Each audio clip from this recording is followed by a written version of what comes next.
الحمد للہ وکفا وسلام علی عبادہ الذین اصطفا اما بعد فاعوذ باللہ من الشیطان الرجیم بسم اللہ الرحمن الرحیم رب اشرح لی صدری ویسر لی امری واحلل عقدۃ من لسانی یفقهوا قولی واجعل لی وزیرا من اہلی اللہم فقہنا فی الدین رب زدنی علما اللہم انا نسألک علما نافعا رزقا طیبا وعملا متقبلا اللهم انفعني بما علمتني وعلمني ما ينفعني وزدني علما اللهم أرنا الحق حقا وارزقنا اتباعه وأرنا الباطل باطلا وارزقنا اجتنابه آمین ثم آمین۔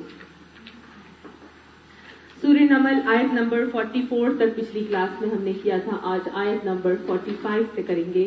اعوذ باللہ من الشیطان الرجیم بسم اللہ الرحمن الرحیم۔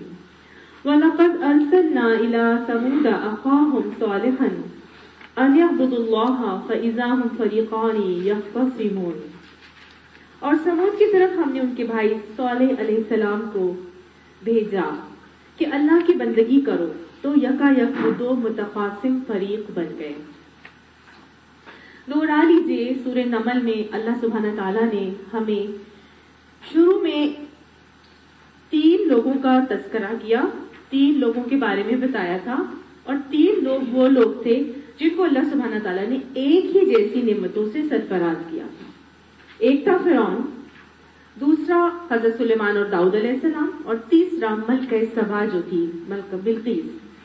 ان تینوں کو اللہ سبحانہ تعالیٰ نے بے انتہا نعمت اور عہدے، اقتدار اور حکومت عطا فرمائی تھی، اور آلموسٹ ایک جیسا رتبہ تھا۔ لیکن اس کے بعد جو شروعات اللہ تعالیٰ نے قرآن پاک کی تھی، یعنی سورہ نمل کی، اس میں اللہ تعالیٰ نے فرمایا تھا یہ کتاب مبین کی آیات ہیں، اور یہ آیات ہدایت بھی ہیں اور بشارت بھی ہیں۔ کس کے لیے؟ ان لوگوں کے لیے جو ان آیات کے اوپر ایمان لے کر آتے ہیں۔ 3 لوگوں کے تذکرے میں اللہ سبحانہ تعالیٰ نے ہمیں یہ دکھایا تھا کہ ان کے رویوں میں ایسی کیا چیز تھی کہ یہی آیات اور یہی معجزات اور نشانیاں اللہ سبحانہ تعالیٰ کی طرف سے جو تھی، یہ دیکھنے کے بعد کون سے رویے تھے کہ ان کو اسلام کی ہدایت نصیب ہوئی، اور کون سے رویے ایسے تھے کہ جو ہدایت سے وہ سرفراز نہ ہو سکے۔ ہم اس کو اچھی طرح سے ڈیٹیل سے پڑھ چکے ہیں، ٹھیک ہے نا؟ آگے اب اللہ سبحانہ تعالیٰ انہی باتوں کو ہمیں بتا رہے ہیں کہ مختلف قوموں کی مثالوں سے۔ اب پہلا قوم کون سی بتائی جا رہی ہے؟ سمود، قوم سمود۔ یہ وہ قوم ہے جس کی طرف صالح علیہ السلام کو مبعوث کیا گیا تھا۔ اللہ سبحانہ تعالیٰ نے صالح علیہ السلام کو ان کے پاس بھیجا، اور حضرت صالح علیہ السلام نے جب جا کر ان کو اللہ سبحانہ تعالیٰ کی تعلیمات سنائی، ان کو احکامات اللہ تعالیٰ کے سنائے اور بتائے، تو کیا ہوا؟ یکایک 2 متخاصم فریق بن گئے۔ ہمیشہ ایسا ہی ہوا ہے، جب بھی اللہ سبحانہ تعالیٰ کے احکامات پڑھے پڑھائے سنائے جاتے ہیں تو ہمیشہ 2 قسم کے رویے ابھرتے ہیں، ایک مان لینے والے اور ایک کفر کرنے والے۔ کچھ لوگ اطاعت کرنے والے بن جاتے ہیں، کچھ لوگ نافرمان بن جاتے ہیں۔ ایسا ہی ہوتا ہے نا؟ کچھ لوگ بالکل فرما برداری اختیار کر لیتے ہیں ایمان لا کے، اور کچھ لوگ بالکل اپوزٹ رویہ اختیار کرتے ہیں۔ ہمیشہ ایسا ہی ہوا ہے۔ تو جب حضرت صالح علیہ السلام نے اللہ تعالیٰ کی آیات، اللہ تعالیٰ کے احکامات ان کو سنائے، تو وہاں پر بھی یہی رویے آئے، 2 فریق بن گئے۔ قالا، تو حضرت صالح علیہ السلام نے کہا، اے میری قوم کے لوگوں، بھلائی سے پہلے برائی کے لیے کیوں جلدی مچاتے ہو؟ یعنی کیوں اللہ تعالیٰ سے عذاب مانگتے ہو؟ برائی کون سی تھی؟ وہ کہتے تھے کہ ٹھیک ہے، اگر تم کہتے ہو کہ ہم تمہاری بات نہیں مانیں گے تو اللہ تعالیٰ عذاب دے گا، تو لے آؤ اس عذاب کو، لے آؤ پھر اس عذاب کو ہم نہیں مان کے دیں گے۔ تو اللہ تعالیٰ یہاں پہ یہی فرما رہے ہیں کہ ان صالح علیہ السلام نے اپنی قوم سے کہا کہ تم عذاب کے لیے جلدی کیوں مچاتے ہو؟ بھلے کام تو کرو، جو تمہیں حکم دیا جا رہا ہے تم وہ نیکی کا عمل تو کر کے دکھاؤ۔ کیوں نہیں اللہ سے مغفرت طلب کرتے، شاید کہ تم پر رحم فرمایا جائے۔ تو گویا اگر میں اور آپ یہ چاہتے ہیں کہ اللہ تعالیٰ کا رحم ہم پر نازل ہو جائے، اللہ تعالیٰ کی رحمت ہمارے شامل حال ہو جائے، تو ہمیں کیا کرنا ہے؟ اللہ تعالیٰ سے مغفرت طلب کرنی ہے۔ اللہ تعالیٰ ہم سب کی مغفرت فرماتے اور اپنا رحم ہمارے شامل حال کرتے۔ انہوں نے آگے سے کیا کہا؟ انہوں نے بجائے اس کے کہ اللہ کی رحمت کو حاصل کرتے، اللہ کی رحمت کیا چیز ہے کہ آپ صلی اللہ علیہ وسلم نے فرمایا کہ اللہ کی رحمت وہ چیز ہے کہ جس کے بغیر میں بھی جنت میں داخل نہیں ہو سکتا. تو جب نبی صلی اللہ علیہ وسلم اللہ کی رحمت کے بغیر جنت میں داخل نہیں ہو سکتے تو پھر اللہ کی رحمت مانگنا کتنا ضروری ہے نا. اللہ کی رحمت کے بغیر کوئی پرندہ پر نہیں مار سکتا, کوئی پتا نیچے نہیں گر سکتا, کوئی انسان سانس نہیں لے سکتا, کوئی اگلا قدم نہیں اٹھا سکتا. کوئی اللہ کی رحمت ہو تو ہم کسی قابل ہوتے ہیں, اللہ کی رحمت نہیں ہو تو ہم کچھ بھی نہیں کر سکتے. یہ اللہ ہی کی رحمت ہوتی ہے تو پھر انسان استغفار جب اللہ تعالیٰ سے طلب کرتا ہے تو اللہ تعالیٰ اس کی بخشش بھی فرماتے. انہوں نے بجائے اس کے کہ اللہ کی رحمت طلب کرتے اور بخشش شامل حال کرواتے, انہوں نے آگے سے کیا کہا؟ ہٹ دھرم تھے, نہ ماننے والے تھے, اڑ گئے تھے, مستقل مزاجی سے جم گئے تھے, ڈٹ گئے تھے کہ ہم نہیں مان کے دیں گے. انہوں نے آگے سے یہ کہا ہم نے تم کو اور تمہارے ساتھیوں کو بدشگونی کا نشان پایا ہے. گویا قرآن کے الفاظ آ رہے ہیں قالوا طیرنا بکا, کہ ہم نے تمہیں تو بدشگونی کا نشان پایا ہے, تمہیں وبمن معک, اور جو ساتھی ہیں تمہارے, یعنی کہ تم بھی ہمارے لیے بدشگون ہو, نحوست کا علامت ہو, اور تمہارے ساتھی بھی جو ہے تمہاری ایمان لانے والے تمہارے ساتھی ہیں یہ بھی نحوست کی علامت ہے. بجائے کہ نبی کو مانتے, نبی کی بات کو مانتے, انہوں نے ان کو نحوست کا نشان بنا دیا. طیرنا کے الفاظ آ رہے ہیں. طیرنا, طیر تو طائرہ سے نکلا ہے, طائرہ کہا جاتا ہے پرندے کو. تو اس میں پرندے کا کیا کانسیپٹ ہے جو یہاں پہ وہ بتایا جا رہا ہے؟ اصل میں اس زمانے میں بھی ہوتا تھا اور آج بھی ہم دیکھتے ہیں کہ لوگ پرندوں سے فال نکلواتے ہیں. تو اس زمانے میں بھی ایسے ہی ہوتا تھا کہ وہ فال نکالنے کے لیے پرندوں کو استعمال کرتے تھے. وہ یہ دیکھتے تھے کہ کام ہمارے لیے نیک شگون کا ہے, اچھا ہے, یا بد شگونی کا ہے یا برا ہے, تو پرندے کو اڑاتے تھے. پرندہ اگر دائیں طرف چلا جاتا تھا تو وہ کہتے تھے یہ نیک شگونی کا کام ہے, کر لو. اور اگر پرندہ بائیں طرف چلا جاتا تھا تو وہ کہتے تھے بد شگونی کا معاملہ ہے, یہ کام نہ کرو, اس سے رک جاؤ. ٹھیک ہے نا. تو جہاں وہ تھے جس لیول پر, ہم بھی آج اسی لیول پر کھڑے. آج بھی ہم طوطوں سے بال نکلواتے ہیں, طوطا جو کہہ دے جو جیسے ہونا ہے تو ہم اسی کو مان لیتے ہیں. ٹھیک ہے. تو وہی بات انہوں نے بھی کہی کہ بھائی تمہیں اور تمہارے ساتھیوں کو تو ہم نے منحوس سمجھا ہے, منحوس پایا ہے اور بدشگونی کا نشان پایا ہے. تو صالح علیہ السلام نے ان کی اس بات کی نفی کرتے ہوئے کہا, صالح علیہ السلام نے جواب دیا تمہارے نیک اور بدشگون کا رشتہ تو اللہ کے پاس ہے. یعنی کہ اس سے کوئی فرق نہیں پڑتا کہ کوئی منحوس ہے, کوئی دن منحوس ہے, کوئی رنگ منحوس ہے, کوئی کالی بلی کا گزرنا منحوس ہے, کوئی تاریخیں منحوس ہے, چاند کی گھٹتی بڑھتی جو علامات ہیں وہ منحوس ہے. اس میں کوئی منحوسیت کا کانسیپٹ نہیں ہے. اصل بات یہ ہے کہ تمہاری نیک شگون یا بد شگونی کا رشتہ تو اللہ کے پاس ہے. گویا اللہ سبحانہ تعالیٰ نے جو تمہاری تقدیر میں ایک چیز لکھ دی ہے وہ تو ہونا ہی ہونا ہے نا, یہ تو ہو کے رہنا ہے. اللہ تعالیٰ نے جو مجھے اور آپ کو, ہمیں ایک ہمارے ایمان بالغیب کا حصہ ہے کہ ہم تقدیر پر ایمان لے کر آتے ہیں. تو وہ جو تقدیر پر ایمان ہے, تقدیر کیا ہے؟ وہ تقدیر میں یہی چیز تو ہے کہ اللہ سبحانہ تعالیٰ نے میرے اور آپ کے لیے مختلف باتیں لکھی ہیں. ہماری زندگی کے اندر آنے والے کچھ معاملات اللہ تعالیٰ نے لکھ دیے ہیں کہ ایسے ہونے ہی ہونے ہیں. اب ان باتوں پر اس کو یہ کون سا رویہ اختیار کرنا ہے. ٹھیک ہے. تو اللہ تعالیٰ نے تو یہ چیزیں کرنی ہی کرنی. باقی جو قرآن میں آتا ہے کہ کوئی مصیبت تمہیں نہیں پہنچتی مگر وہ تمہارے اپنے کسب عمل کی بدولت ہوتی ہے. یعنی ہر چیز ہمارے اپنے کسب عمل پر آتی ہے. نیکی اور بدی کے شگون کا کوئی کانسیپٹ ہماری شریعت میں موجود نہیں ہے. یہ ہمارے اپنے اعمال ہی ہوتے ہیں جو ہمارے لیے کوئی مصیبت یا وبال جان کا معاملہ بنتے ہیں. اللہ تعالیٰ فرماتے ہیں اصل بات, یعنی کہ جو حضرت صالح علیہ السلام نے ان کو جو جواب دیا وہ کیا تھی کہ اصل بات یہ ہے کہ تم لوگوں کی آزمائش ہو رہی ہے. تو یہ جو مشکل حالات تمہارے اوپر آ رہے ہیں یہ کس وجہ سے ہیں؟ یہ تمہاری طرف اللہ تعالیٰ کی آزمائش ہے. ان آزمائشوں پر تم اب کیسے رہتے ہو, کیا رویہ اختیار کرتے ہو, کس معاملے کے ساتھ چلتے ہو, اصل میں یہ اللہ تعالیٰ نے اب دیکھنا تھا. یہ بدشگونی یا میری وجہ سے تمہارے ساتھ جو معاملات ہو رہے ہیں, خرابی کے معاملات ہو رہے ہیں, یہ میری وجہ سے نہیں ہو رہے, یہ تمہارے اپنے کسب عمل کی وجہ سے ہو رہے ہیں. اگر ہم کسی کو کسی چیز کا ذمہ دار ٹھہرا دیتے ہیں تو اصل میں ہم کیا کر رہے ہوتے ہیں؟ شرک کر رہے ہوتے ہیں. یہ شرک اصغر کی ایک شکل ہے. کسی کا آنا, کسی کا سایہ پڑ جانا, کسی کو گزر جانا, یا کسی تعریف کا ہو جانا, کسی رنگ سے, کسی علامت سے کسی کو کوئی نقصان نہیں پہنچا سکتا الا باذن اللہ, نہ ہی جادو ٹونے سے کوئی کسی کو کوئی نقصان اور ضرر پہنچا سکتا ہے الا باذن اللہ۔ اگر اللہ نے ہماری تقدیر میں وہ تکلیف لکھی ہے تو وہ آ کر ہی رہے، ٹھیک ہے نا؟ تو نیکی اور بدی کا رشتہ تو اللہ کے پاس ہے، ٹھیک ہے؟ اصل بات کیا ہے، ان باتوں پر ہماری آزمائش ہو رہی ہے۔ تو گویا پوری نیکی بدشگونی کا کانسیپٹ یا نحوست کا کانسیپٹ حضرت صالح علیہ السلام نے بھی اپنی قوم کے دماغوں سے نکالنے کی کوشش کی، اور آپ صلی اللہ علیہ وسلم نے بھی ہمیں اسی کا حکم دیا۔ اب وہ تو حضرت صالح علیہ السلام اور ان کے ساتھیوں کو منحوس قرار دیتے تھے۔ اب ہوا یہ کہ اس شہر میں 9 جتھے دار تھے جو ملک میں فساد پھیلاتے تھے اور کوئی اصلاح کا کام نہیں کرتے تھے۔ یہ 9 جتھے دار جو ہے نا، وہ بیسیکلی یہ تھا کہ ان کے علاقے میں 9 سردار تھے، ٹھیک ہے؟ اور یہ جو سردار تھے یہ اس زمانے اس جگہ میں اصلاح کا کام کرنے کے بجائے، نیکی کا کام کرنے کے بجائے کیا کر رہے تھے؟ فساد پھیلاتے تھے۔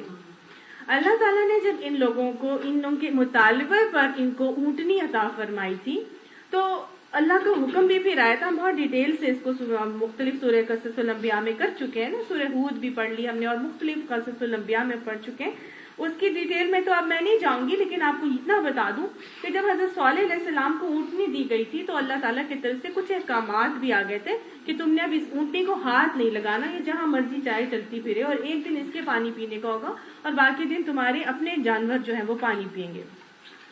تو جن لوگوں کے پاس کچھ بھی نہیں تھا انہیں تو کوئی تکلیف نہ ہوئی، جن کے پاس کچھ نہیں تھا انہیں کوئی مسئلہ نہیں ہوا، ان کے پاس تو ہے ہی کچھ نہیں، نہ ان کے پاس زراعت ہے، نہ کھیتی ہے، نہ مویشی ہے، انہیں تو کوئی مسئلہ ہی نہیں ہوا۔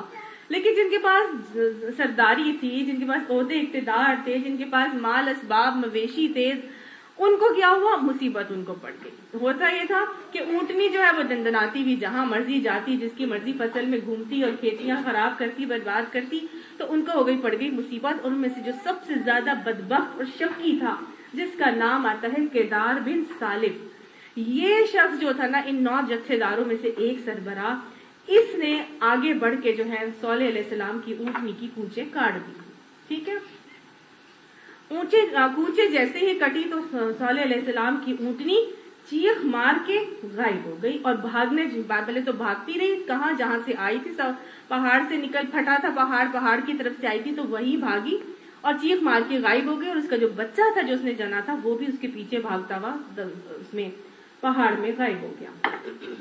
اب اللہ تعالیٰ کی طرف سے دیا گیا معجزہ تھا جس کی انہوں نے قدر نہیں کی، انہوں نے اس اونٹنی کی کونچیں کاٹ دی۔ تو اب حضرت صالح علیہ السلام نے ان لوگوں کو یہ کہا کہ اب 3 دن ٹھہر جاؤ اور اللہ کا عذاب اب تم پر آ کے رہے گا، ٹھیک ہے؟ اب 3 دن جب وہ ٹھہرے اور انہوں نے سوچا اللہ کا عذاب تو کوئی آیا نہیں ہے، تو اب چھوڑو یہ جو کچھ بھی نہیں ہوا، اب ایسا کرتے ہیں یہ جو صالح علیہ السلام ہے نا اس کو ہی قتل کرتے ہیں۔ انہوں نے کیا کیا؟ آپس میں کہا خدا کی قسم کھا کر عہد کر لو کہ ہم صالح علیہ السلام اور اس کے گھر والوں پر شب خون ماریں گے اور اس کے ولی سے کہہ دیں گے کہ ہم اس کے خاندان کی ہلاکت کے موقع پر موجود نہ تھے، ہم بالکل سچ کہتے ہیں۔ آپس میں مل کے گٹھ جوڑ کے انہوں نے پلان کیا کہ ہم راتوں رات جا کے حضرت صالح علیہ السلام کو ختم کر دیں گے، قتل کر دیں گے۔ یہ بالکل وہی معاملہ ہے جو پیارے نبی صلی اللہ علیہ وسلم کے ساتھ بھی مشرکین مکہ نے کیا۔ آپ صلی اللہ علیہ وسلم کے قتل کے پلان بنائے گئے، باقاعدہ طور پر انہوں نے مشاورت کی، بیٹھے اور انہوں نے جا کے کیا کیا؟ 3 باتوں پر ڈیسائیڈ کیا کریں۔ ایک نے کہا کہ ایسا کرتے ہیں ان کو قید کر دیتے ہیں، تو ان لوگوں نے کہا کہ نہیں بھائی اگر قید کریں گے تو ان کے اتنے بڑے بڑے شہدائی ہیں وہ آ کے چھڑا کے لے جائیں گے۔ پھر کہا ایسا کرتے ہیں ان کو جلا وطن کر دیتے ہیں، تو لوگوں نے کہا کہ جلا وطن کریں گے تو یہ ہمارے یہاں پہ جو دین پھیلا رہے ہیں دوسری جگہوں پہ جا کر پھیلانا شروع ہو جائیں گے۔ پھر تیسرا، اسی جو کمیٹی ان کی بنی ہوئی تھی اس کے اندر شیطان بھی ایک شخص کی صورت میں موجود تھا، اور اس نے باقاعدہ طور پر ابو جہل کو یہ کہا کہ ایسا کرتے ہیں کہ اس کو محمد صلی اللہ علیہ وسلم کو قتل کر دیتے ہیں۔ جب وہ ابو جہل نے کہا کہ قتل کر دیتے ہیں تو اس شخص نے، شیطان جس کی صورت میں موجود تھا، اس نے فوراً اٹھ کے کہا بالکل صحیح ہے، بالکل صحیح ہے۔ خوب اس نے ان کی ابو جہل کی طرفداری کی کہ ہاں ایسے ہی ہونا چاہیے۔ اب حضور صلی اللہ علیہ وسلم کے قتل کا پلان بنا لیا گیا۔ آپ صلی اللہ علیہ وسلم کو قتل کرنے کے لیے جب انہوں نے ٹھان لی، اب فکر یہ ہوئی کہ کون قتل کرے گا۔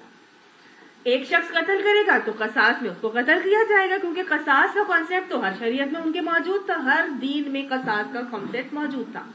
اب انہوں نے یہ سوچا کہ اگر ایک شخص قتل کرے گا تو اس کو تو قصاص میں بدلے میں قتل کیا جائے گا. تو ان لوگوں کے دماغ میں یہ آیا ایسا کرتے ہیں کہ ہر قبیلے کا ایک لڑکا, جوان لڑکا آئے, اور جتنے قبیلے تھے وہاں پر بنو ہاشم کے اور وہ سب آئے. انہوں نے کہا اس کا ایک, اس کا ایک, اس کا ایک, اس کا ایک, ہر قبیلے کا ایک ایک لڑکا, کوئی میرا خیال ہے 8 کے قریب جمع ہو گئے. انہوں نے کہا ہمارے سب کے لڑکے جائیں گے اور راتوں رات شب خون ماریں گے اور رسول اللہ صلی اللہ علیہ وسلم کو قتل کر دیں گے. دیکھیے طریقے ہمیشہ ہر دور میں ایک ہی رہے. انہوں نے بھی مل کے پلان کیا نبی کو قتل کرنے کا, انہوں نے بھی مل کے پلان کیا قتل کرنے کا, اور خاندان کے اور آگے سے کیا کہہ دیں گے کہ ہم تو بھائی اس ہلاکت کے موقع پر موجود نہ تھے, ہم تو بالکل سچ کہتے ہیں. اب جب اتنے سارے مل کے نبی صلی اللہ علیہ وسلم کو قتل کریں گے تو کیا ہوگا؟ قصاص کو لینے کے لیے آئیں گے تو ہم کہیں گے کس نے قتل کیا؟ جس سارے کے سارے کھڑے ہو جائیں گے. ایک بندے کے قتل پر سب کو تو نہیں نا قتل کیا جائے گا, تو اس طرح سے سب کوئی بھی نہ قتل ہو سکے گا. لیکن اللہ تعالیٰ فرماتا ہے نا اللہ یعصمک من الناس, اللہ تمہیں لوگوں سے بچا لے گا. رسول کی جان کی ذمہ داری اللہ تعالیٰ لیتا ہے, اور آپ صلی اللہ علیہ وسلم کی بھی جان کی ذمہ داری اٹھائی تھی اللہ تعالیٰ نے. کیا ہوا جب انہوں نے پلان کیا حضور اللہ صلی اللہ علیہ وسلم کو قتل کرنے کا, تو اللہ نے راتوں رات ان کو ہجرت کا حکم دے دیا. آپ صلی اللہ علیہ وسلم مشرکین مکہ کے نرغے میں سے نکل کر سورہ یاسین کی تلاوت کرتے ہوئے عین ان کی نگاہوں کے سامنے وہ جگہ چھوڑ کر نکل آتے ہیں. اللہ تعالیٰ فرماتا ہے پھر یہ چال تو وہ چلے, پھر ہم نے ایک چال چلی جس کی انہیں خبر ہی نہ تھی. اللہ تعالیٰ کی چال کیا تھی کہ وہ سورہ یاسین پڑھتے ہوئے جائیں گے اور وہ مٹی انہوں نے ان کے سروں پر ڈال دی اور ان کی نگاہوں کے سامنے وہ نکل کے آگے. اللہ تعالیٰ نے ان کی آنکھوں پر پردے ہی ڈال دیے تھے نا. آپ صلی اللہ علیہ وسلم بھی انہیں نظر نہ آئی, یہ اللہ کی چال تھی. ان کے ساتھ کیا ہوا حضرت صالح علیہ السلام کے ساتھ, جن کا قصہ ہم یہاں پہ پڑھ رہے ہیں. حضرت صالح علیہ السلام کو قتل کرنے کے لیے جب یہ لوگ گئے, یہ لوگ سردار کے سارے سردار مل کے پلان کر کے جاتے ہیں, تو اللہ کی چال کیا ہوئی؟ 3 دن میں عذاب کی وعید دے چکے تھے ان کے نبی, لیکن انہوں نے جب ٹھان لی کہ ہم نے صالح علیہ السلام کو قتل کرنا ہے, تو ایک بہت بڑی چٹان اوپر سے آئی اور آ کے اتنی زور سے ان سب کے سرداروں کے سر پر پڑی کہ سب کے سر پھٹ گئے اور اس میں سے بھیجے نکل گئے. سب کے سب آ رہے ہیں اور سب کے, اب جیسے یاسین شریف حضور صلی اللہ علیہ وسلم نے پڑھ کے جو پھینکی سروں پر, تو سمجھیے ان کے سر معاف ہو گئے نا, تو نظر ہی کچھ نہ آئے. یہاں اللہ تعالیٰ نے ان کے سر کیسے معاف کیے کہ ان کے بھیجے نکل گئے اور وہ سب وہیں مر گئے. کافی دیر گزر گئی, اب یہ قتل کر کے پہنچے ہی نہیں, تو سارے لوگوں نے کہا کہ دیکھے تو صحیح یہ گئے کہاں. تو جب آئے اس کو دیکھنے کے لیے, تو یہاں قتل کرنے کے لیے گئے تھے, تو وہاں دیکھا سب کے سر پھٹے ہوئے ہیں اور بھیجے باہر نکلے ہوئے. اب انہوں نے کہا کہ یہ تو حضرت صالح علیہ السلام نے ان کو قتل کیا. انہوں نے سارا الزام حضرت صالح علیہ السلام کے اوپر لگا دیا اور اس کو قتل نتیجے میں بدلے میں حضرت صالح علیہ السلام کو قتل کرنے کے لیے کہاں گئے؟ حضرت صالح علیہ السلام جس جگہ پہ عبادت کرتے تھے, یہ وہی پہاڑ تھا جس میں سے اونٹنی آئی تھی اور اسی میں واپس گئی تھی. اسی پہاڑ کے اوپر ایک حصے پر حضرت صالح علیہ السلام نے اپنی عبادت گاہ بنائی ہوئی تھی اور آپ وہاں پر عبادت کیا کرتے تھے. اب یہ سب کے سب کیا کر رہے ہیں؟ یہ پیچھے چلے ان کے مارنے کے لیے پہاڑ کے اوپر. اللہ تعالیٰ کی چال کیا تھی؟ ایک اونچے جیسے لینڈ سلائڈنگ ہوتی ہے نا, ایک بہت بڑا پتھر رول کر کے آتا گیا. یہ ڈر گئے کہ پتہ نہیں ہمیں ہمارے اوپر ہی نہ آ کے گر جائے, تو قریب ہی غار تھا. یہ سب غار میں گھس گئے کہ ہم غار میں گھس جاتے ہیں تو پیچھے سے جب پتھر رول ڈاؤن کر کے نیچے چلا جائے گا تو ہم باہر نکل آئیں گے. اللہ کی چال ہے نا, اللہ تو اپنی چال میں سب سے بڑھ کر ہے. اللہ تعالیٰ نے جب جیسے یہ سب کے سب غار میں گھسے, اللہ سبحانہ تعالیٰ نے کیا کیا, وہ منہ پہ آ کے غار کے دہانے پر وہ پتھر روک دیا اور وہ دہانا بند ہو گیا, اور یہ سب کے سب کہاں پھنس گئے؟ غار کے اندر. اللہ تعالیٰ فرماتا ہے اب دیکھ لو کہ ان کی چال کا کیا انجام ہوا. ہم نے تباہ کر کے رکھ دیا ان کو اور ان کی پوری قوم کو. وہ اور ان کے گھر خالی پڑے ہیں اس ظلم کی پاداش میں جو وہ کرتے تھے. اس میں ایک نشان عبرت ہے ان لوگوں کے لیے جو علم رکھتے ہیں. اور بچا لیا ہم نے ان لوگوں کو جو ایمان لائے تھے اور نافرمانی سے پرہیز کرتے تھے. گویا اللہ سبحانہ تعالیٰ کی رحمت کس کے لیے ہوتی ہے؟ جو ایمان لاتے ہیں اور اللہ تعالیٰ کی نافرمانی سے پرہیز کرتے ہیں. اللہ تعالیٰ ان لوگوں کو عذاب سے دوچار نہیں کیا کرتے. اور لوط علیہ السلام کو ہم نے بھیجا. لوط علیہ السلام ایک اور نبی ہیں اور ان کا تذکرہ کیا جا رہا ہے کہ یہ لوط علیہ السلام وہ نبی تھے کہ جو پوری کی پوری بستی بے حیائی کا شکار تھی، اور اس بستی کے اندر کیا معاملات تھے، یہ معاملات کیوں کرتے تھے اس بے حیائی کا معاملہ؟ کیونکہ یہ بیسیکلی مال کی محبت میں بہت زیادہ گرفتار تھے. ان کے اندر مال کی محبت اتنی زیادہ تھی کہ یہ اپنا مال کسی کو دینا ہی نہیں چاہتے تھے. تو یہ کہتے تھے اگر ہم شادی بیاہ کریں گے تو اس سے بچے پیدا ہوں گے، تو بچے جو پیدا ہوں گے تو پھر ہمیں اپنا مال اپنی بیوی کو بھی دینا پڑے گا، بچوں پہ بھی لگانا پڑے گا، تو بھئی یہ تو جھنجھٹ ہم نہیں مول لے سکتے، تو لہٰذا جو ہے ہم ایسا کام ہی نہیں کریں گے جس سے ہمارے آگے بچے پیدا اور ہمیں مال آگے کسی کو دینا پڑے. تو ہم کیا کریں گے؟ ہم سیکس تو کریں گے لیکن ہم جنس پرستی کریں گے، عورت کے ساتھ، مرد کے ساتھ. اسی لیے آج پوری دنیا میں بھی یہ ہومو سیکچولیٹی یہی ان کی مائنڈ سیٹ ہے، یہی ان کا سوچ ہے کہ ہم اتنے بڑے بڑے جھنجھٹوں میں نہیں پڑنا چاہتے بال بچوں کے، تو لہٰذا ہم سیکس بھی کریں گے لیکن سیکس کس کے ساتھ کریں گے؟ اپنی ہی جنس کے ساتھ کریں گے. یہ کیا ریزن کیا ہے؟ مال کی محبت. لوط علیہ السلام کو ہم نے بھیجا، یاد کرو وہ وقت جب کہ اس نے اپنی قوم سے کہا تھا کیا تم آنکھوں دیکھے بدکاری کرتے ہو؟ آنکھوں دیکھے بدکاری یعنی کہ وہ اعلانیہ بدکاری کرتے تھے، چھپ کے نہیں کرتے تھے، کرتے بھی تھے اور سب کے سامنے بھی کرتے تھے. آج ہی کی نیوز میں دیکھ رہی تھی کہ اس میں باقاعدہ امریکہ میں وہ ٹرمپ کے پیچھے لگے ہوئے ہیں کہ اس کو بہت لیگلائز کریں، اور باقاعدہ انہوں نے جلوس نکالا اور پتہ نہیں کیا کیا کر رہے ہیں، یہ ہمیں اس کو پتہ نہیں کیا کرے. آلدو امریکہ میں لیگلائز کیا ہوا ہے لیکن ایک خاص قسم کی کوئی عوام تھی جو بہت زیادہ اس کے بارے میں کہ ہماری آپ کیا نکالیں، ہماری حقوق ہمیں ملنے چاہیے، اور ٹرانسجینڈر جو ہوتے ہیں وہ بھی، اور ہمارے ہومو سیکچوئلز جو ہیں ان سب کو بھی ہمارے پورے حقوق ملنے چاہیے. اور باقاعدہ اس بات پہ نا فخر محسوس کرتے ہیں اعلانیہ کرنے پر. چھپ کے کرنا، جب کوئی انسان بے حیائی بحاشی کچھ کرتا ہے اور وہ چھپ کے کرتا ہے نا، تو اس کا مطلب ہوتا ہے اس کے اندر ایمان کی رمق باقی ہے، اس کے اندر ایک حیا کا عنصر باقی ہے، تبھی وہ چھپ کے کر رہا ہے.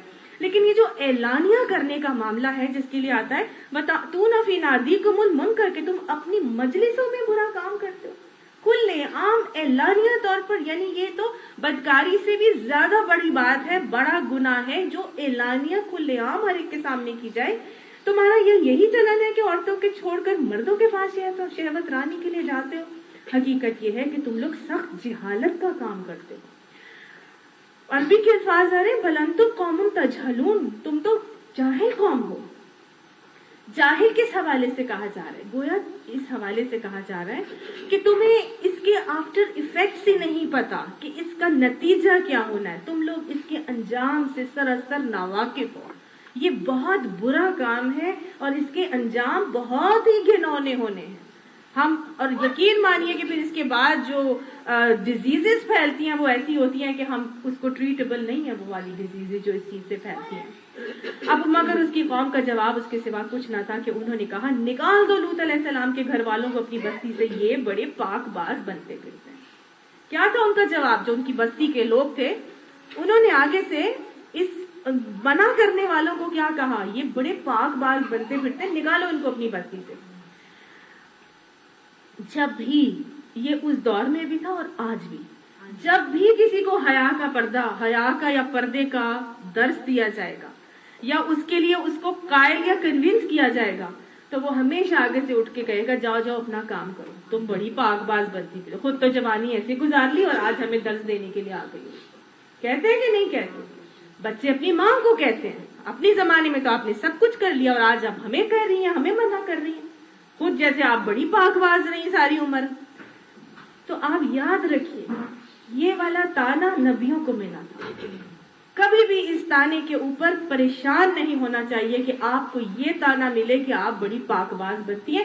شکر کریں اللہ کا کہ آپ کو کوئی یہ کہہ رہا ہے کہ آپ بڑی پاک باز بن رہی ہیں. اللہ ہمیں پاک باز ہی رکھے.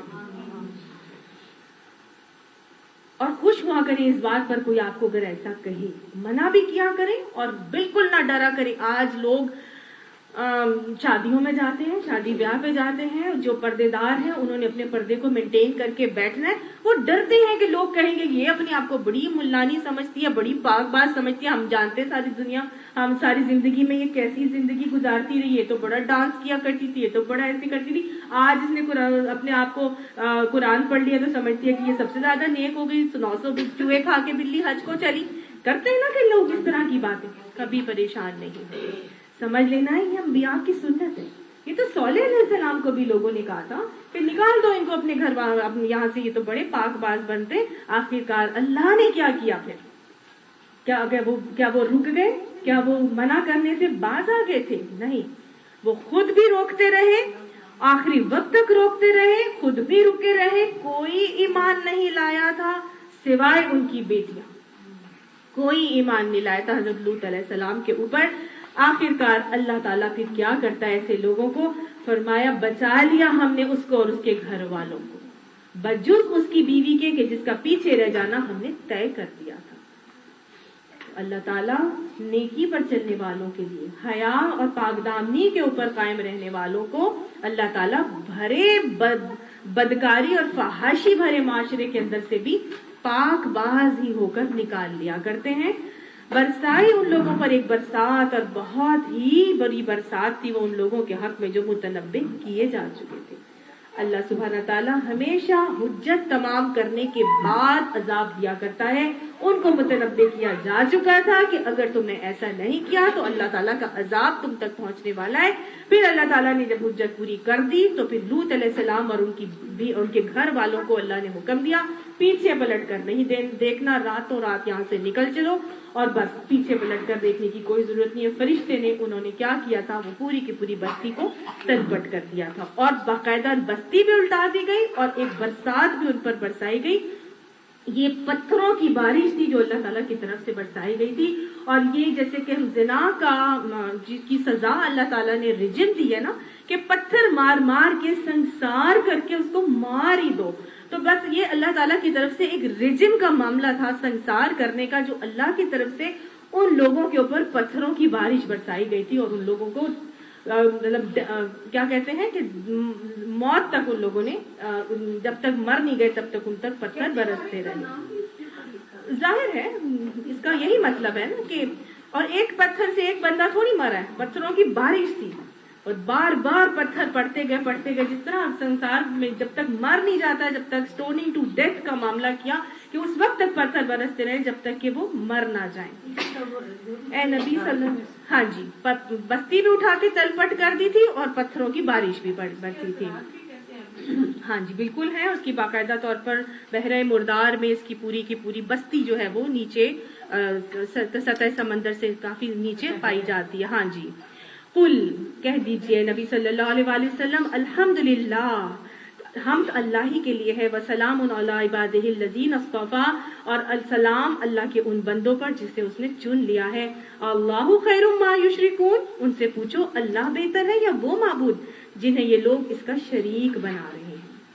اب آگے کی آیات میں اللہ سبحانہ تعالیٰ مشرکین مکہ کو اپنی بہت ساری کائنات کی نشانیاں دکھائیں گے، اور مشرکین مکہ کے ساتھ ساتھ مجھے، آپ کو، قاری قرآن کو، مشرکین مکہ تو اب یہاں پہ نہیں ہے نا، لیکن اب قاری قرآن کو کیا دکھایا جائے گا؟ کائنات کی بہت ساری نشانیاں دکھا کے اللہ سبحانہ تعالیٰ اپنے بارے میں سوال کریں گے کہ یہ بتاؤ یہ کس نے پیدا کیا. الہ کی صفات بتائی جائیں گی، سوال بھی کیا جائے گا، جواب بھی دیا جائے گا.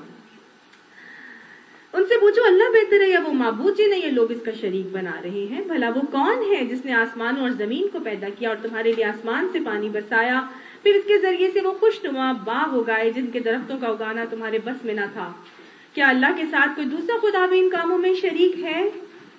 نہیں، بلکہ یہی لوگ راہ راست سے ہٹ کر چلے جا رہے ہیں. گویا یہ ساری چیزیں الہ کی ایک صفت کو ظاہر کر رہی ہیں کہ الہ خالق ہوتا ہے. یہ ساری چیزیں بنانے والا ایک ہی ہے جس نے آسمان بنایا، زمین بنایا، آسمان سے پانی برسایا، پانی برسانے کے بعد خوشنما باغ اگائے، درخت اگائے. پھر وہ تمہارے بس میں تھا؟ نہیں، تمہارے بس میں نہیں تھا. یہ سب کچھ ایک ایک ہی واحد ہستی کے کنٹرول میں ہے اور اسی کنٹرول سے دن اور رات آتے ہیں اور پانی برستا ہے. پیچھے اس میں ہم کئی دفعہ کر چکے ہیں, موٹر سائیکل سے اوپر جاتا ہے, پھر وہاں سے برستا ہے, پھر نیچے آتا ہے, پھر پوری کی پوری آبشاریں اور کھیت جو ہے وہ دریا بہتے ہیں, اور پھر جو ہے نباتات کی زرخیزی اور ہریالی آتی ہے.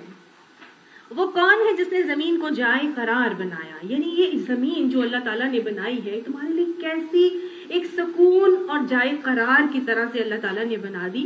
زمین ہم یہ بہت پہلے چونکہ کیا ہے تو میں آپ کو دوبارہ سے اس کو ریوائز کرتی ہوں, نئے آنے والے بھی کچھ لوگ ہیں تو ان کو بھی ایک آئیڈیا ہوگا زمین جائے قرار کیسے ہے.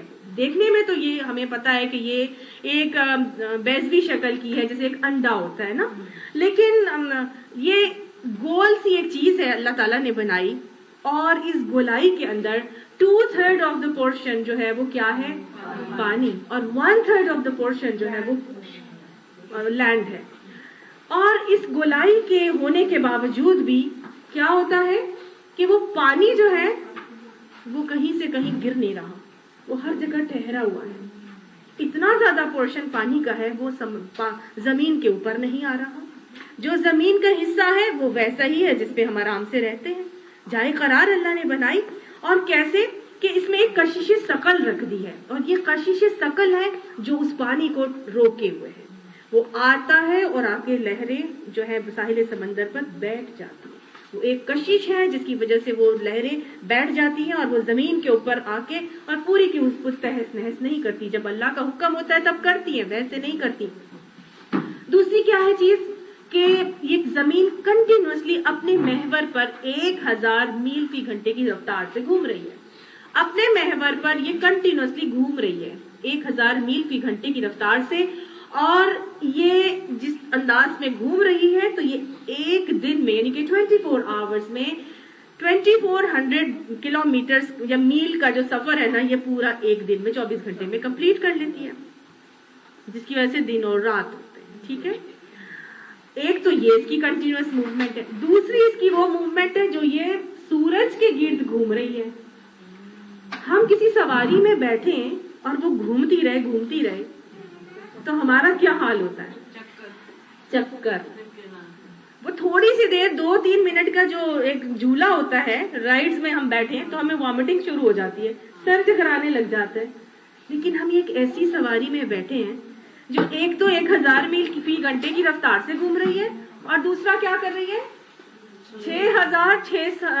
66,600 کلومیٹر پر آور کے حساب سے یہ سورج کے گرد بھی گھوم رہی ہے.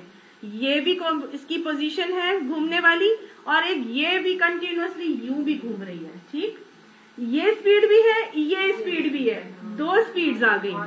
اور اس کے علاوہ آربٹ میں, اور تیسری ایک اور سپیڈ اس کی کیا ہے کہ اللہ تعالیٰ نے اس کو 23.5 ڈگریز کے angle per right and left rotate کرتا بھی رہتا ہے, یعنی کہ یہ ٹلٹ ہو رہی ہے. تین اس کے اندر موشنز ہیں جو کنٹینیوس ہیں, لیکن یہ ایسی جائے قرار اللہ تعالیٰ نے صلی اللہ سبحانہ تعالیٰ نے بنا دی کہ میں اور آپ بیٹھے ہیں, نہ ہمیں تھکن ہوتی ہے, نہ ہمیں پریشانی ہوتی ہے, نہ ہمارا سر چکراتا ہے, نہ گھومتا ہے, کچھ بھی ہمیں نہیں ہوتا. اور ہمارے لیے کتنی کمفرٹیبل لیونگ انوائرمنٹ اللہ تعالیٰ نے اس میں میرے اور آپ کے لیے رکھی ہے. کیا یہ کوئی اور کر سکتا ہے؟ یہ ایسی جائے قرار اللہ تعالیٰ نے بنائی کہ اس کو ایک خاص ڈسٹینس پہ سورج سے رکھ دیا. 9 کروڑ 30 لاکھ میل سورج سے یہ دور ہے. 9 کروڑ 30 لاکھ میل. اگر تھوڑا سا قریب ہو جاتا تو سب کچھ جل جاتا, بھسم ہو جاتا. تھوڑا سا دور ہو جاتا تو اتنی ٹھنڈ ہو جاتی کہ آج کل جیسے ٹھنڈ ہوئی بھی ہے, ہمیں مصیبت پڑی ہوئی ہے, اور اتنی ٹھنڈ ہو جاتی کہ ہمارا سروائیول وہاں پہ مشکل ہو جاتا. تو یہ کیا اللہ تعالیٰ کی شان اور قدرت ہے. وہ فرماتا ہے وہ کون ہے جس نے زمین کو جائے قرار بنایا, یہ اتنا کچھ کرنے والا کون ہے؟ یہ اللہ سبحانہ تعالیٰ ہے. پھر صرف یہی سب نہیں کیا, یہ گول تھی, لڑک رہی تھی, اللہ تعالیٰ نے اس میں فورسز رکھے اور پھر اس کے اندر دریا رواں کر دیے. کیسے؟ کیونکہ اس میں پہاڑوں کی میخیں گاڑ دی. اللہ نے اس کو گولائی کو قائم رکھنے کے لیے اس میں پہاڑوں کی میخیں گاڑی, اور میخیں وہ ہوتی ہیں جو کیل, بڑے بڑے کیل ہوتے ہیں نا جو ٹینٹ لگانے کے لیے ہم استعمال کرتے ہیں. وہ ہم جب گاڑتے ہیں نا ٹینٹ لگانے کے لیے تو ہم 2/3 اندر رکھتے ہیں اور 1/3 آف دا کیل ہمیں باہر نظر آ رہا ہوتا ہے. ایسا ہی ہوتا ہے, اتنا سا نظر آ رہا ہوتا ہے, باقی سب زمین کے اندر گیا ہوتا ہے, اتنا بڑا کیل ہوتا ہے وہ. پہاڑ ایک ایسی میخ ہے اللہ تعالیٰ کی جس سے اس نے زمین کو سنبھال کے رکھا ہے کہ 2/3 آف دا پہاڑ جو ہے وہ زمین کے نیچے ہوتا ہے اور 1/3 وہ ہوتا ہے جو ہمیں نظر آ رہا ہوتا ہے. اب آپ سوچ لیجئے کہ جو ہمالیہ کا پہاڑ ہمیں نظر آ رہا ہے اس سے نیچے کتنا ہوگا. اتنا ہی نہیں, 2 گنا مزید وہ نیچے ہوگا. کیوڑا کی مائن میں جا کے دیکھیں تو آپ کو اندازہ ہوگا کہ 11 فلورز ہیں کیوڑا کی مائن میں. گئے ہیں اس کے بعد کیوڑا کی مائن میں 11 فلورز ہیں, اور جس فلور پہ ہم, جو گراؤنڈ فلور ہے جس پہ ہم چلتے ہیں وہ 4th فلور ہے اس کا. اس کے نیچے کتنی ہیں پھر 7 فلورز اس کے نیچے ہیں. سمجھ میں آئی؟ نیچے جاتے ہیں, پھر نیچے جاتے ہیں, پھر نیچے جاتے ہیں. اتنی زیادہ گہرائی میں اللہ تعالیٰ نے یہ پہاڑوں کی میخیں گاڑی. یہ ویسے تو دیکھنے میں ہمیں اونچے نظر آتے ہیں, لیکن ان کے اونچائی سے اللہ تعالیٰ نے ہمارے لیے ایک اور کام کیا لیا ہے کہ پہاڑ کے اوپر برف یا یہ بارش جب برف کی صورت میں جم جاتی ہے تو پھر کیا ہوتا ہے, دریا کی صورت میں یہ بہتے ہیں. چشمے اور ساری چیزیں پانی پھر بہتے ہیں, اور یہ جو دریائی پانی جب بہتا چلا جاتا ہے تو ایک وہ پانی ہے جو دریا کی صورت میں پہاڑوں سے نیچے آتا ہے, اور دوسرا وہ پانی ہے جو سمندروں کی صورت میں اللہ تعالیٰ نے میرے اور آپ کے لیے رکھا ہے. اسی لیے اللہ تعالیٰ فرماتا ہے کہ پانی کے 2 ذخیروں کے درمیان پردے حائل کر دیے. یہ پانی کے 2 ذخیرے ہیں. کون سے ذخیرے؟ سورہ فرقان میں اللہ نے فرمایا تھا نا, وہی ہے جس نے 2 سمندروں کو ملا رکھا ہے, ایک لذیذ اور شیریں, دوسرا تلخ اور شور. ایک لذیذ اور شیریں, کون سا لذیذ اور شیریں؟ دریائی پانی میٹھا ہوتا ہے, اور دوسرا تلخ و شور کون سا ہوتا ہے؟ سمندری پانی جو بہت کھارا ہوتا ہے. دونوں کے درمیان ایک پردہ حائل ہے, ایک رکاوٹ ہے جو انہیں آپس میں ایک دوسرے سے گڈ مڈ ہونے سے روکے ہوئے. سورہ فرقان آیت نمبر 53 میں اللہ تعالیٰ نے یہ فرمایا تھا. یہاں بھی اللہ نے فرمایا کہ پانی کے 2 ذخیروں کے درمیان پردے حائل کر دیے. یہ کون سے پردے ہیں؟ نارتھ سی اور بالٹک اوشن, یہ وہ جگہ ہے دنیا کے اندر جہاں باقاعدہ طور پر آپ کو 2 رنگ کے سمندر نظر آتے ہیں. آج کل تو ہر چیز فیس بک پہ آ رہی ہے, ویڈیوز آ جاتی ہیں, پتہ چل رہا ہے. باقاعدہ طور پہ آپ پلین سے بھی آپ ٹریول کریں تو آپ کو 2 کلر کے پانی نظر آ رہے ہوتے ہیں. جب دریا کا پانی سمندر میں گرتا ہے تو وہاں پہ باقاعدہ وی نما ایک چیز بن جاتی ہے. جو دریائی پانی وہ گدلا ہوتا ہے, میلا, اور جو سمندری پانی ہے اس کا کلر ڈفرینٹ ہوتا ہے. تو یہ وی نما شیپ بنتی ہے, اور یہ پانی دریا کا یہ سمندر کے پانی سے مکس نہیں ہوتا. کیوں نہیں ہوتا؟ ان کی نہ پانی مکس ہوتا ہے, نہ ان کی جو کنسسٹنسی ہے یا کانسٹیٹوئنٹس ہے اس کے اندر, جو نیوٹریشن ہے اس کے اندر, نیوٹرینٹس ہیں وہ بھی چینج نہیں ہوتے, نہ ان کی آبی حیات, ان کی مچھلیاں وہ سب بھی چینج ہوتی ہیں. بلکہ ایک جگہ تو یہ بھی آتا ہے کہ ایک لہر, ایک جگہ پہ میٹھے پانی کے چشمے اللہ نے نکالے سمندر کے اندر, تو ایک لہر میٹھے پانی کی اور ایک لہر نمکین پانی کی, اور وہ ملتے نہیں آپس میں. کیوں نہیں ملتا ہے؟ کیونکہ ان کے اندر پازیٹیو اور نیگیٹو جو چارجز ہوتے ہیں نا وہ ڈفرینٹ ہوتے ہیں. ان کی جو بنائی ہوتی ہے, بناوٹ ہوتی ہے, وہ ڈفرینٹ ہوتی ہے. تو وہ ایک اندیکھی آڑ اور ایک رکاوٹ ہے جو ان کے اندر قائم ہے, مجھے اور آپ کو نظر نہیں آتی, لیکن یہ پانی دوسرے پانی میں مکس نہیں ہو پاتا. سبحان اللہ, یہ کس نے کیا ہے؟ کوئی اور خدا یہ کام کر سکتا ہے؟ اللہ تعالیٰ فرماتا ہے پانی کے 2 ذخیروں کے درمیان پردے حائل کر دیے. کیا اللہ کے ساتھ کوئی اور خدا بھی ان کاموں میں شریک ہے؟ نہیں, بلکہ اکثر ان میں سے نادان ہے. کون ہے جو بے قرار کی دعا سنتا ہے جبکہ کوئی اسے پکارے؟ امن یجیب المضطر اذا دعاہ فیکشف السوء. کون ہے جو مضطرب دل کی پکار سنتا ہے؟ حدیث میں آتا ہے بے قرار اور اللہ کے درمیان کوئی حجاب نہیں. جو بھی مضطرب دل سے اللہ کو پکارے گا, اللہ اس کی پکار کو ضرور سنے گا. لیکن یہاں تو ہم الہ کی صفات پڑھ رہے ہیں نا.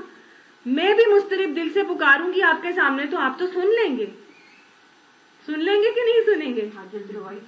جب بھی ہم پکاریں گے, آپ پکاریں گی, میں پکاروں گی, کوئی بھی پکارے گا, ہم سن لیں گے. تو یہاں لکھا ہے کون ہے جو بے قرار کی دعا سنتا ہے جب وہ اس کو پکارے؟ اللہ سنتا ہے, لیکن الہ وہ ہوتا ہے جو سن بھی لیتا ہے اور پھر کیا کرتا ہے؟ وَيَكْشِفُ السُّوءَ, پھر وہ اس کی تکلیف کو دور بھی کرتا ہے.